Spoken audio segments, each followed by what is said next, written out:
Mr. Iraqi, on the rationale, first of all, that goes behind launching a new currency. I mean, it is a very, very elaborate thing to have a totally new currency coming in to replace what's there. What rationale possibly goes behind that, and what would central bank and the government be looking to achieve? As I said earlier, it was this experiment was carried out in India in 2016. They replaced the old currency with a new currency. But the main objective is to bring money that is underground or in the shadow economy into the mainstream economy.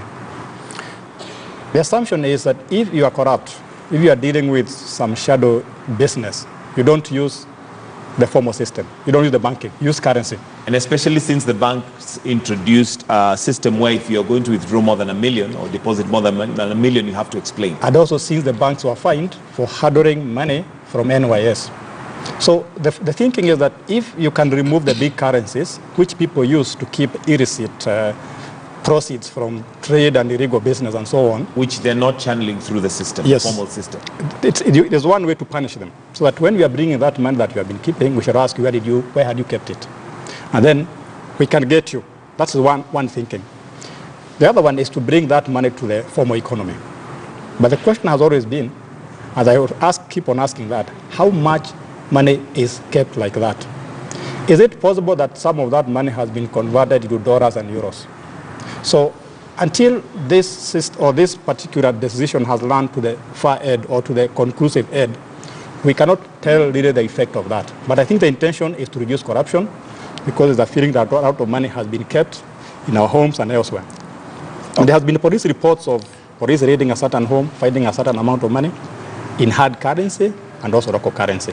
So we are still waiting to see how it is going to run out. Okay, but to me it was a bold move. Your thoughts, especially in comparison to India, because India did a similar thing, but theirs was different in the sense that they did this overnight. Literally, it was an overnight change, and that got everybody off guard. This has got leeway, although if somebody has billions stashed somewhere, then obviously the period, it's a very short period of time. But your thoughts on how Kenya has done it as compared to India? I think the period we are given from now up to October 1st is a very long period of time. I think people will have time to see what they are going to do with that money. Like, I suspect in the next few months there will be an explosion of generosity. So people are going to say, I'm 100 million here, so what do I do with it? Can I distribute to my friends? Can I donate it somewhere?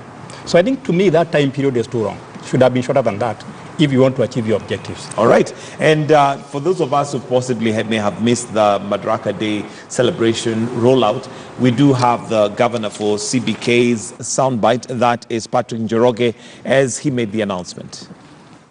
New banknotes will circulate alongside those previously issued but not withdrawn.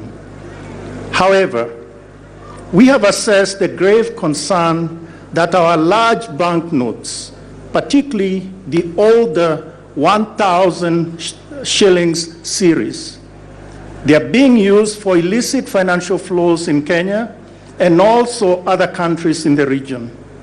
Most recently, we have seen the emergence of some counterfeits. These are grave concerns that would jeopardize proper transactions and the conduct of commerce in our currency.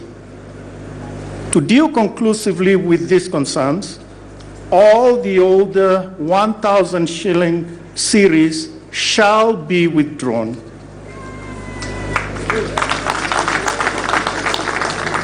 By a Gazette notice dated yesterday, May 31, 2019, all persons have until October 1, 2019 to exchange those notes, after which the older 1,000 shillings banknotes will cease to be legal tender. Right, so that was the announcement by the governor of CBK, Patrick Njoroge. Weda, the fear for many Kenyans has been reflected on some of our comments on Twitter away, is the fact that those people who would have this amount of money or money that you need to get into the system very quickly would probably be very connected individuals. So two things. One, they maybe have not been caught by surprise like the rest of us. Yes. And two, they probably have channels that they can use to either sell that money or get it, back into the system. I wonder the excitement. Everybody's like, there will be corruption, the finishing, people will be caught unawares and blah, blah, blah. What the governor announced, I dare say, is voodoo economics. Voodoo economics. Very dangerous to this country. And I say this. First, the corruption money, the one that comes from government, normally comes through banks. It is government never releases in cash. It comes through banks, then you can carry and give Kangata and so on and so forth. The monies that are kept in godowns are kept by few individuals, and they are actually the policy makers. Those who know that now it is time to release, it is time to close, it is time to do this. Number two, some of these people own banks. So these monies will be taken to the bank. Remember that the governor has not said that this money, for you to exchange this money for the old note, you must open a bank account. It will be an exchange where you carry your money, you walk to the bank, you get the new notes, you give them equivalent of the old notes. So if you own a bank, it will be just a general exchange. But the biggest problem is this. Government legal tender is fiat money. Fiat money is money that has value by virtue of what government declares it is. So when they say it ceases to be legal tender, it reaffirms that it is paper. It is paper that can be declared that today it is not. Now, if you look at the cost of the new money, correct, the cost of printing it, the cost of the one we withdrew, then you weigh against the money we are looking for, you will find that is where voodoo economics comes. Maybe 100 billion is being needed. You spend 200 billion printing money. You waste another 300 billion, which you used to print the other one. Then you say, we are fighting corruption. That is voodoo economics. The constitution envisaged that you release the new currency as you mop out the old one. Until once they are systematically mopped out, then you say, we have now today stopped using this. The way they are doing it, using monetary policy not to grow and strengthen the economy, but to purportedly fight corruption. Yet, this is a cash economy.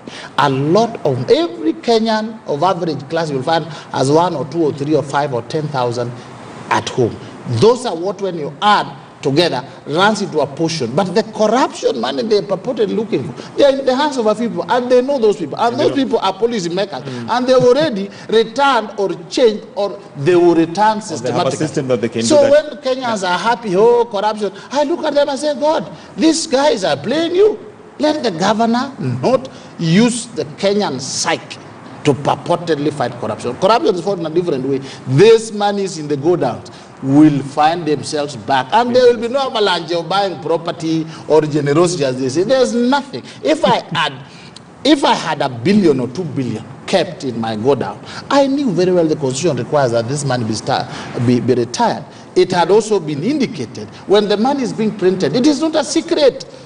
When new notes are being printed, even in government, even in places, it is not something top secret. Right. So these people knew, and they have arranged, organized themselves. Irungu Kangata, do you feel or do you agree with whether that, and some of the Kenyans that have tweeted saying that when we look at the system as it is very highly connected people that would have that amount of money stashed up away because they've also gotten it in illicit manners and would be able to get it back to the system. So really, we're not solving the problem here by having a new currency.